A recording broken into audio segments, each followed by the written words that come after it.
우리는 태어나면서 죽을 때까지 수많은 선택을 하면서 살게 됩니다. 선택은 이미 우리 삶 속에서 아주 중요한 영역을 차지하고 있습니다. 우리가 어떤 선택을 어떻게 하느냐에 따라서 우리의 인생이 완전히 달라지기 때문에 그렇죠. 어떤 선택은 사소합니다. 별것 아닌 것처럼 여겨지는 선택이 있습니다. 이것을 하든 또 저것을 하든 내 인생에 큰 영향을 미치지 않습니다. 이런 작은 선택들 우리는 그렇게 중요하게 여기지 않고요. 그저 우리의 일상에서 매 순간 있는 것이기 때문에 그냥 적절하게 큰 부담 없이 선택하면서 살아가고 있습니다. 담배를 태우고 술을 마시기로 선택하는 사람들이 있죠. 기름기 많은 음식을 좋아하고 먹기로 선택한 사람들, 또 달고 짠 음식 먹기로 선택한 사람들, 또 운전을 하는데 나는 빨리 가는 게 좋다고, 신나게 운전하는 게 좋다고 위험한 선택을 하면서 운전하시는 분들도 있습니다. 인생에 어려운 길과 쉬운 길이 있는데 나는 어려운 길 싫다고 항상 쉬운 길만을 택해서 사는 사람도 있습니다. 학생들에게는 공부가 또 중요하니까 공부 대신 쉬고 노는 것을 선택할 수도 있겠죠. 그런데 재미있는 것은요, 이런 사소하게 보이는 선택들 사실은 하루 이틀 혹은 몇 주 몸을 해치는 음식, 나쁜 습관, 좀 더 편하고 쉬운 방법을 택하는 것, 공부 대신 놀고 쉬는 일, 이것을 선택한다고 해서 그 짧은 시간 동안 절대로 해가 되지 않습니다. 그런 일들을 좀 선택해서 했다고 해서 곧바로 우리의 삶이 달라지거나 그 한두 번의 선택 때문에 우리 인생이 절대로 나락으로 떨어지지 않습니다. 이 때문에 우리는 이 작고 사소한 선택들에 대해서 어쩌면 적당히 선택하면서 사는 그런 경우가 많죠. 하지만 여러분, 완전히 결이 다른 선택이 있습니다. 어떤 선택은 단 한 번의 선택으로도 우리의 현재와 미래가 송두리째 달라집니다. 단 한 번의 선택으로 살기도 하고 죽기도 하는 그런 선택도 있습니다. 그야말로 인생의 흥망성쇠가 달려있는 무겁고 중대한 선택들이 있다는 것이죠. 어떤 직업을 선택할 것인가, 어떤 사업을 할 것이며 그 사업을 누구와 함께 할 것인가, 얼마나 많은 돈을 투자할 것이며 어떤 방법으로 그 일들을 추진해 나갈 것인가, 누구와 만나고 누구와 헤어지고 누구와 결혼할 것인가, 이런 선택들은 우리 인생에 아주 큰 상당한 영향을 끼치게 됩니다. 상황이 일어나니 이런 무거운 선택에는 우리가 어떻게 합니까? 많이 고뇌하고 또 많이 고민하고 많이 갈등하면서 아주 신중하게 선택을 하게 되는 것이죠. 그럼 여러분, 제가 질문을 하나 드려보겠습니다. 우리가 방금 전에 사소한 선택과 무겁고 중대한 선택에 대해서 잠깐 이야기를 했는데요. 그럼 여러분, 실제로 우리의 인생을 좌우하는 선택은 과연 어떤 선택일까요? 우리 인생을 좌우하는 선택. 1번 사소한 선택, 2번 무거운 선택. 여러분, 답은 몇 번일까요? 우리는 대부분 무거운 선택, 다른 말로 중대해 보이는 선택을 잘해야 인생 역전, 인생 성공이 가능하다고 생각을 하죠. 그러나 여러분, 그렇지 않습니다. 우리 인생은 우리가 생각하는 무겁고 중대한 선택에 의해서 좌우되는 것이 아니라 우리가 가볍게 여기는 사소한 선택에 의해서 시작되고 결정된다는 것입니다. 왜 그럴까요? 우리 인생이 한두 번의 선택만 잘하면 대박 날 것처럼 보이지만 사실은 그렇지 않다는 것입니다. 그저 한두 번 대박 날 선택을 잘한 사람이 성공하는 것이 아니라 꾸준하게 옳은 선택, 꾸준하게 바르고 건강한 선택을 한 사람이 진정 최후의 성공적인 인생을 살아가게 된다는 사실입니다. 누가복음 16장 10절의 말씀입니다. 지극히 작은 것에 충성된 자는 큰 것에도 충성되고 지극히 작은 것에 불의한 자는 큰 것에도 불의하니라. 무슨 말씀입니까? 평소에 지극히 작고 사소한 선택에서 선하고 충성된 선택을 하며 살아온 사람이 큰일 앞에서도 바르고 충성된 선택을 할 수 있다는 것입니다. 반대로 작은 일이라 하여 그것을 가벼이 여기고 선하지 못한 선택을 하면서 산 사람은 크고 중대한 일 앞에서도 악한 선택을 할 수밖에 없다는 말씀이죠. 그러니 여러분, 아무리 그 사안의 중요성이 낮은 것처럼 보인다 할지라도 그 작은 선택들은 결국 크고 중대한 선택을 하는 일에 있어서 가장 중요한 전제요 밑거름이 된다는 사실입니다. 그래서 여러분, 누가복음 16장 10절은 이렇게 말씀하는 겁니다. 지극히 작은 것에 충성된 자는 큰 것에도 충성되고 지극히 작은 것에 불의한 자는 큰 것에도 불의하니라. 여러분, 아멘입니까? 여러분, 기억하십시오. 그저 한두 번 선택을 잘해서 대박이 나고 뭔가 형통하고 뭔가 잘 되는 것처럼 보이는 인생은 결국 그 좋은 것들을 자진 반납할 날이 멀지 않다는 사실입니다. 왜 그럴까요? 실상 우리의 인생을 풍성하게 채우고 가치 있게 만드는 것은 한 번, 두 번 대박을 터뜨리는 재수 좋은 선택이 아니라 평소 그 사람의 삶을 실제로 움직여가고 있는 인생 철학과 그 사람의 삶을 지배하고 있는 건강한 선택의 기준에 달려 있기 때문입니다. 무슨 말씀입니까? 인생 철학이 잘못된 사람, 삶의 원리가 건강하지 못한 사람의 대박은 그 사람의 인생을 형통하게 만드는 것이 아니라 오히려 그 사람의 인생에 더 큰 고통과 미련, 손해와 상처를 주고 반드시 그 사람을 떠난다, 이런 말씀입니다. 어떤 사람은 평소에 엉망으로 살다가 단 한 번의 선택으로 실제 대박이 나기도 합니다. 이런 사람들 보면 야, 재수 좋다, 이런 이야기 나오지요. 부럽습니다. 난 왜 저런 일이 생기지 않지, 이렇게 생각합니다. 하지만 여러분, 그 사람들을 절대로 부러워할 필요가 없습니다. 굳이 단 한 번의 선택으로 대박 난 사람, 그 사람의 상황을 설명한다면 어떻게 할 수 있을까요? 한 번 잘 찍었다, 한 번 잘 찍었다. 여러분, 그 이상도 그 이하도 아닙니다. 한 가지 확실한 진실은 무엇입니까? 잘 찍었다는 것은요, 결코 그 사람의 실력이 아니라는 거예요. 그 사람의 인격도 아니라는 것입니다. 더 중요한 사실은 무엇인지 아십니까? 그가 뭔가 대박을 터뜨린 것 같은데 그 사람이 그 복을 받을 이유가 없다는 것입니다. 그 복을 받을 자격이 없다는 것입니다. 여러분, 이해하시겠죠? 물론 반대하시는 분도 계시겠지만 저는 주식을 합법적인 투기, 합법적인 도박이라고 생각합니다. 물론 각 기업의 재무 상황, 그리고 그 기업의 미래 가능성, 국내의 경제 상황 등을 정말로 철저히 면밀히 확인하고 조사하고 연구하면서 하는 그것은 여러분 절대로 투기가 아닙니다. 투자죠.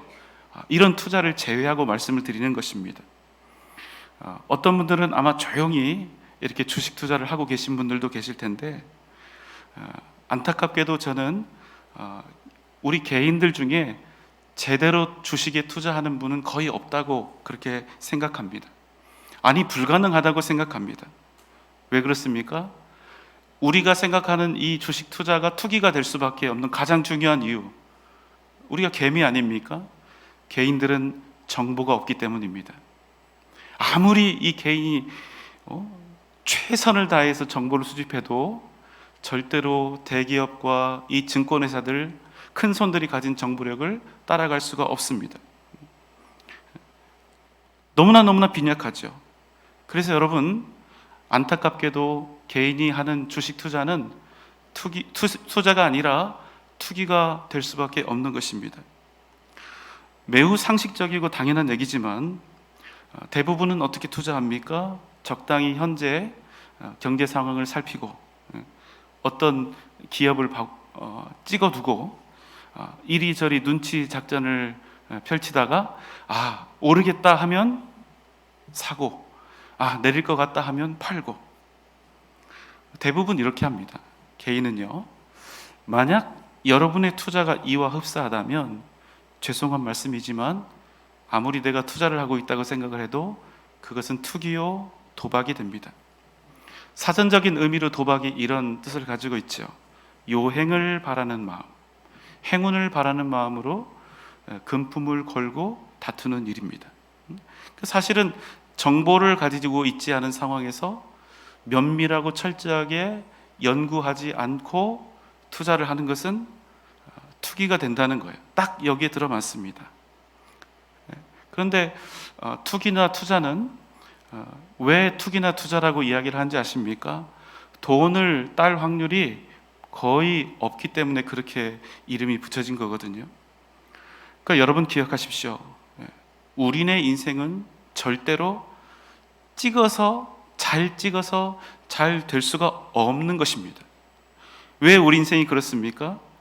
그것은요, 절대로 하나님께서 우리에게 복을 주시는 방법이 아니기 때문입니다. 하나님은 우리에게 복을 주시는데 그 복은 절대로 요행이나 재수나 운을 통해서 오지 않는다는 거예요. 하나님께서 우리에게 복을 주실 때는 철저히 당신의 의지를 가지고 복을 주십니다. 하나님의 섭리를 통해서 우리에게 복을 주시는 것입니다. 만복의 근원 되신 하나님께서 설마 한 사람의 인생을, 누군가의 인생을 잘 찍어서 잘 되고 못 찍어서 망하게 하시겠냐는 것입니다. 무슨 말씀입니까? 찍어서 잘 된 인생, 찍어서 받은 점수는 절대로 나의 것, 내 점수 될 수 없다는 것입니다. 잠깐 나에게 기름짐과 명예를 주는 것처럼 보여도, 잠시 높고 좋은 성적을 받은 것처럼 보여도 그것으로 결코 그 사람의 인생이 복된 인생이 될 수 없다는 사실입니다. 반대로 이런 경우도 있을 수 있겠지요. 어떤 사람이 평소에는 잘 해오다가 순간 한번 잘못된 선택으로 인생의 쓰디씀을 경험할 수도 있습니다. 이런 경우에는 정말로 속상하고 안타깝죠. 갑자기 인생이 나락으로 떨어지는 것 같습니다. 내 인생이 왜 이렇게 되었을까? 왜 나에게 이런 일이 생겼을까? 고뇌하며 고심합니다. 그럼 여러분 어쩌라는 것입니까? 평소에 성실하게 바른 선택을 하며 살아도 선택 한 번 잘못하면 나락으로 떨어지니 결국 인생은 재수입니까? 잘 찍으면 장땡이라는 말일까요? 아니요, 그렇지 않습니다. 오늘 우리가 함께 나눌 말씀은 기준에 관한 이야기입니다. 우리는 어떻게, 무엇을 선택하며 살아야 할까요? 우리가 모든 선택에서 선을 이루고 승리하는 비결은 무엇일까요?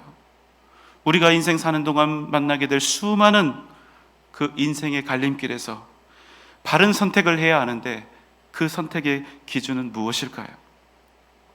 예수님의 제자 베드로와 요한이 성전에 기도하러 올라갑니다. 그때 한 사람이 있는데 그 사람은 누구냐면 나면서부터 걷지 못하는 사람이었습니다. 예전 성경에서는 이 사람을 안진뱅이라고 표현했는데 좀 더 부드러운 표현으로 바뀌었죠. 나면서부터 걷지 못하는 사람. 그런데 이 사람을 어떤 사람들이 메고 와서 성전 미문에 둔 것입니다. 뭐 하라고 그랬을까요? 구걸하라고 그곳에 둔 것입니다. 사도행전 3장 3절로 6절입니다.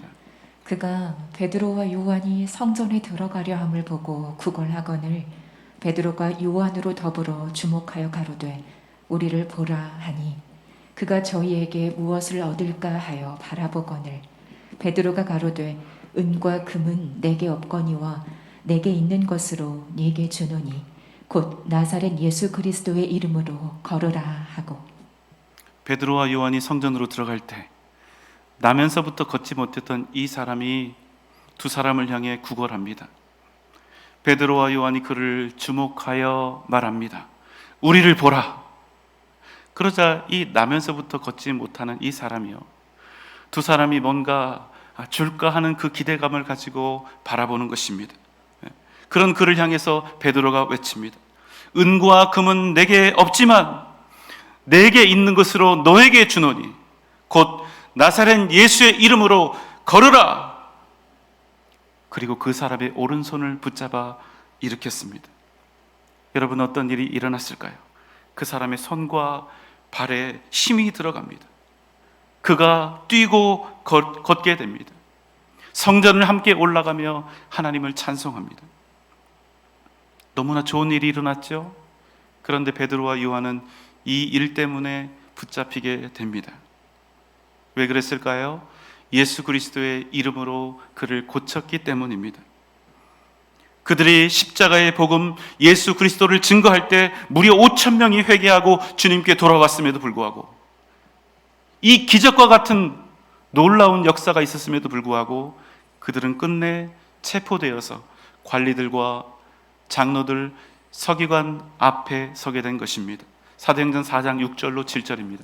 대제사장 안나스와 가야바와 요한과 알렉산더와 밑에 제사장의 문중이 다 참여하여 사도들을 가운데 세우고 묻되 너희가 무슨 권세와 누구의 이름으로 이 일을 행하였느냐. 이 백성의 지도자들이 사도들을 가운데 세워놓고 질문합니다. 너희가 무슨 권세와 누구의 이 이름으로 이 일을 행하였느냐. 사도행전 4장 10절로 12절입니다. 너희와 모든 이스라엘 백성들은 알라. 너희가 십자가에 못 박고 하나님이 죽은 자 가운데서 살리신 나사렛 예수 그리스도의 이름으로 이 사람이 건강하게 되어 너희 앞에 섰느니라. 이 예수는 너희 건축자들의 버린 돌로서 진 모퉁이의 머릿돌이 되었느니라. 다른 이로서는 구원을 받을 수 없나니 천하 사람 중에 구원을 받을 만한 다른 이름을 우리에게 주신 일이 없음이라 하였더라. 베드로가 성령이 충만하여 백성의 관리들과 장로들을 향해 소리쳤습니다. 그 병자가 어떻게 구원을 받았는지 나에게 묻는다면 너희가 십자가에 못 박고 하나님이 죽은 자 가운데서 다시 살리신 나사렛 예수 그리스도의 이름으로 이 사람이 건강하게 되어 지금 너희 앞에 섰느니라.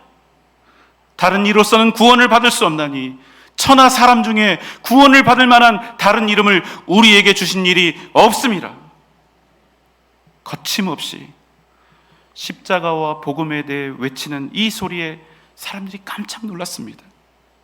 왜냐하면 베드로와 요한, 그들이 학문 없는 사람들인 것을 모두 다 알고 있었기 때문입니다. 사도행전 4장 16절로 18절입니다. 이 사람들을 어떻게 할까? 그들로 말미암아 유명한 표적 나타난 것이 예루살렘에 사는 모든 사람에게 알려졌으니 우리도 부인할 수 없는지라.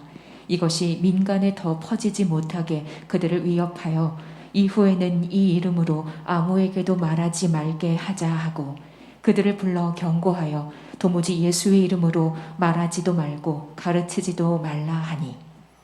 이 유다 지도자들이 고민합니다. 이 사람들을 어떻게 할까? 왜 고민하지요? 자기들이 주도해서 예수님을 십자가에 못 박아 죽였기 때문입니다. 그런데 자기들이 죽인 그 예수의 이름으로 말미암아 나면서부터 걷지 못했던 그 사람이 일어나게 된 것입니다.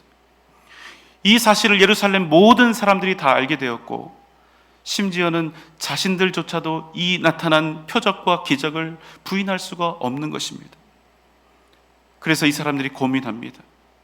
그리고 상의하다가 마지막 결론을 맺습니다. 더 이상 앞으로 예수 그 이름이 사람들에게 퍼지지 못하게 하자. 그래서 어떻게 합니까? 베드로와 사도들을 위협하는 것입니다. 이후에는 이 이름으로 아무에게도 말하지 말라. 엄히 경고하니 예수의 이름으로 말하지도 말고 가르치지도 말라. 이러한 서슬퍼런 경고 앞에서 베드로와 요한이 말하는 것입니다. 오늘 말씀 19절입니다. 베드로와 요한이 대답하여 이르되 하나님 앞에서 너희의 말을 듣는 것이 하나님의 말씀을 듣는 것보다 옳은가 판단하라. 뭐라고 말합니까? 하나님 앞에서 너희 말을 듣는 것이 하나님의 말씀을 듣는 것보다 옳은가 판단하라. 너희 말을 듣는 것과 하나님의 말씀을 듣는 것 둘 중 무엇이 옳은가 스스로 생각해 보라. 여러분, 너무 멋진 말이 아닙니까? 그런데 여러분, 이들이 한 선택이 어떤 선택인 줄 아십니까? 앞으로 잘 살 수 있는 선택, 평안하고 평탄하게 안전하게 살 수 있는 선택이 아니라 아주 위험하고 험난한 선택을 한 것입니다. 여러분 어떻습니까? 이들의 선택은 좋은 선택입니까? 나쁜 선택입니까? 만약 우리의 삶 속에서 이런 갈등 상황이 주어진다면 우리는 과연 어떤 선택을 할 수 있을까요? 지금 이 선택은 나의 미래를 완전히 바꾸어 놓을 것입니다. 그래서 아주 중대한 선택입니다. 내가 지금 세상의 소리에 귀를 기울이고 그들이 원하는 선택을 한다면 나는 이제 안전해질 것입니다. 나는 편안해질 것이며 더 이상의 시련은 없을 것입니다. 하지만 지금 내가 굳이 하나님의 말씀대로 살기로 선택을 한다면 이제부터 나는 핍박받을 것이며 가난해질 것이며 사람들로부터 거절당하는 인생을 살게 될 것입니다. 주님께서 그러하셨듯이 수많은 고난 속에 처해지게 될 것입니다. 여러분, 우리가 어떻게 해야 할까요? 우리는 무엇을 기준으로 이 중대한 선택을 할 수 있을까요? 그저 어떤 일에서든 하나님의 말씀을 택하여 살자, 이런 다짐과 결단이면 됩니까? 그런데 여러분, 이런 다짐 결단 우리 맨날 하잖아요. 근데 됩니까? 안 돼요. 왜 그렇습니까? 이건 우리의 인생, 우리의 미래, 내 가족의 안전이 달린 문제이기 때문입니다. 그러니까 의지로 안 되는 거예요. 그럼 여러분 어떻게 할까요? 베드로와 요한은 지금 직접적이고 두려운 경고 앞에 직면하고 있습니다. 당대 최고의 권력자들 앞에서 두렵고 떨리는 협박을 지금 당하고 있는 것입니다. 하지만 여러분, 베드로와 요한은 무엇이라 외치고 있습니까? 다시 우리가 19절을 보겠습니다. 베드로와 요한이 대답하여 이르되 하나님 앞에서 너희의 말을 듣는 것이 하나님의 말씀을 듣는 것보다 옳은가 판단하라. 베드로와 요한이 대답하여 이르되 누구 앞에서요? 하나님 앞에서. 하나님 앞에서 너희의 말을 듣는 것이 하나님의 말씀을 듣는 것보다 옳은지 판단하라. 여러분, 무슨 말씀입니까? 우리는 여러분 분명히 이 세상을 살아가고 있습니다. 이 땅을 살아가고 있어요. 수많은 사람들 앞에 서 있으며 수많은 상황을 목전에 두고 살아가고 있는 것입니다. 그러나 여러분, 그럼에도 불구하고 우리의 인생은 누구 앞에 서 있다는 사실을 잊으면 안 된다는 것입니까? 살아계신 하나님 앞에 서 있다는 사실, 내가 지금 살아계신 하나님 앞에 서 있다는 그 사실을 언제나 기억하며 살아야 한다는 것입니다. 베드로와 요한은 자신들을 즉시 죽일 수도 있는 관리들과 장로들 앞에 서 있었습니다. 그러나 그들은 그 인간 권력자들 앞에 서 있었던 것이 아니라 오직 살아계신 하나님 앞에 서 있었다는 사실입니다. 시편 139편 7절로 10절입니다. 내가 주의 영을 떠나 어디로 가며 주의 앞에서 어디로 피하리까? 내가 하늘에 올라갈지라도 거기 계시며 수월에 내 자리를 펼지라도 거기 계시니이다. 내가 새벽 날개를 치며 바다 끝에 가서 거주할지라도 거기서도 주의 손이 나를 인도하시며 주의 오른손이 나를 붙드시리이다. 이 시편을 다윗이 노래했는데요, 뭐라고 고백하고 있습니까? 내가 주님을 떠나 어디로 갈 수 있습니까? 내가 주님 앞에서 어떻게 피할 수가 있습니까? 내가 하늘에 올라갈지라도, 내가 지옥에 떨어질지라도 주님은 거기 나와 반드시 함께 계시고, 내가 새벽 날개를 치며 땅 끝까지 가 있을지라도 주님은 언제나 나를 인도하시고 당신의 오른손으로 나를 붙드시리이다. 사랑하는 여러분, 오늘 말씀의 핵심은 무엇입니까?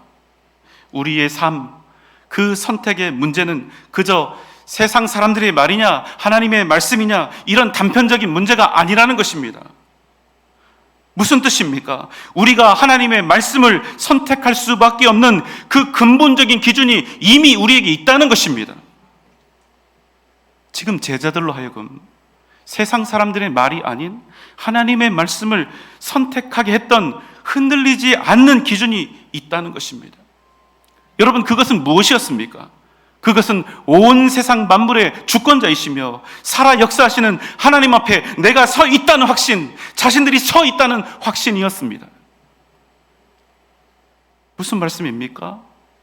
그들은 자신들이 세상 앞에서 서 있는 사람들이 아니라 오직 하나님 앞에서 서 있는 사람들임을 명확히 했다는 것입니다.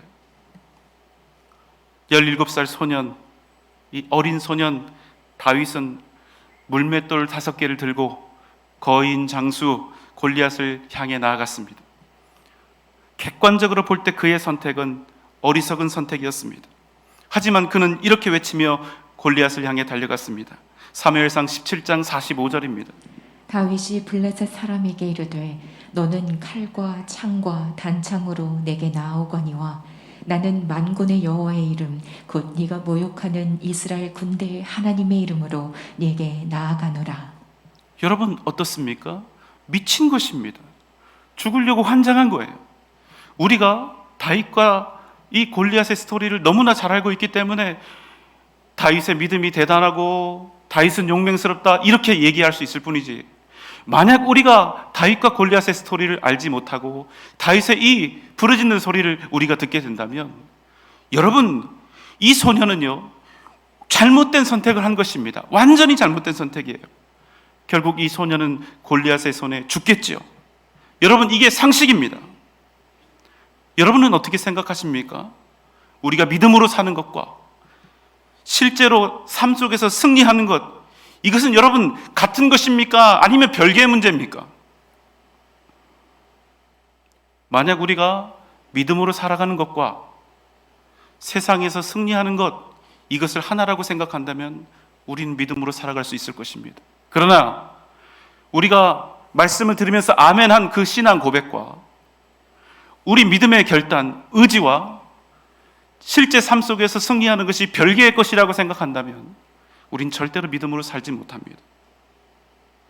믿음 대신 상식을 선택할 수밖에 없는 것입니다. 그래서 어떻게 하죠? 결국 골리앗 앞에 나아가지 못하고 세상 앞에 잔뜩 주눅 들어서 어딘가 처박혀 있는 것입니다. 말씀을 들을 때 아멘 아멘, 주님을 따라 살겠습니다, 믿음으로 승리하겠습니다, 수많은 고백과 결단을 하지만 믿음과 실제로 승리하는 것이 별개라고 생각하면 우리는 절대로 믿음으로 살지 못하는 것입니다. 여러분, 다윗의 이야기는 어떤 이야기입니까? 성경에서나 나올 법한 영웅 이야기입니까? 아니요, 그렇지 않습니다. 다윗의 이야기는 하나님 앞에 온전히 서 있는 자가 어떤 선택으로 세상을 이겨 승리할 수 있는지, 그것을 보여주는 이야기인 것입니다. 하나님 앞에 내가 어떤 사람으로 설 것인가? 어떤 사람으로 서 있는가? 우리가 여러분 하나님 앞에 서 있다는 그 말의 의미는 무엇입니까? 우리는 때때로 절망합니다. 우리가 만나는 세상이 절대로 녹록지 않기 때문에 그렇습니다. 우리는 때때로 실망하고 좌절합니다. 우리가 절대로 해결할 수 없는 수많은 현실 속에 우리가 던져지기 때문입니다. 하지만 여러분, 우리가 그런 절망적인 상황 속에 있음에도 불구하고 우리가 절대로 절망할 수 없는 이유는 무엇입니까? 그 이유는 우리가 우리 스스로에 대해서 절망하고 좌절하고 실망할지라도 우리 아버지 되신 하나님께서는 우리에 대해서 절망하거나 좌절하거나 실망하지 않으시기 때문입니다. 그래서 여러분, 주님은 우리를 절대로 포기하지 않습니다. 우리를 버리지 않습니다. 우리를 떠나가시지 않습니다. 그래서 주님은 우리 앞에 영원히 계시는 것입니다. 그런 여러분, 우리가 하나님 앞에 서 있다는 이 말씀의 의미는 영원한 도우심과 영원한 승리가 우리에게 있음을 말씀하는 것입니다. 사랑하는 여러분, 우리가 살아계신 하나님 앞에 서 있음을 잊지 마십시오. 전능하신 주권자께서 우리 앞에 계신다는 사실을 여러분 기억하며 사십시오. 주님께서 지금, 아니, 주님께서 항상 내 앞에 계신다. 나는 주님 앞에 서 있다. 이것이 여러분의 삶의 모든 선택의 기준이 되어야 하는 것입니다. 내가 주님 앞에 서 있다. 내가 주님 앞에 서 있다. 이 기준으로 여러분의 삶을 선택하시기 바랍니다. 그럼 하나님 앞에서 너희 말을 듣는 것이 하나님의 말씀을 듣는 것보다 옳은가 판단하라. 이와 같이 당당한 인생을 우리 모두가 함께 살아가게 될 것입니다. 또한 골리앗과 같이 크고 두려운 세상을 능히 이기고 위대한 하나님의 역사를 반드시 이루어가게 될 줄 믿습니다. 사랑하는 여러분, 믿음은 어디에서 시작됩니까? 바로 여기에요. 내가 살아계신 하나님 앞에 서 있다는 확신, 바로 여기서 우리의 믿음이 시작되는 것입니다. 이 확신이 우리로 하여금 세상을 이기는 선택, 그 유일한 기준이 되어 줄 것입니다. 여러분 믿습니까? 내가 하나님 앞에 서 있다. 이 사실을 항상 기억하며 오직 믿음으로 승리하는 복된 여러분 되시기를 주님의 이름으로 축원합니다.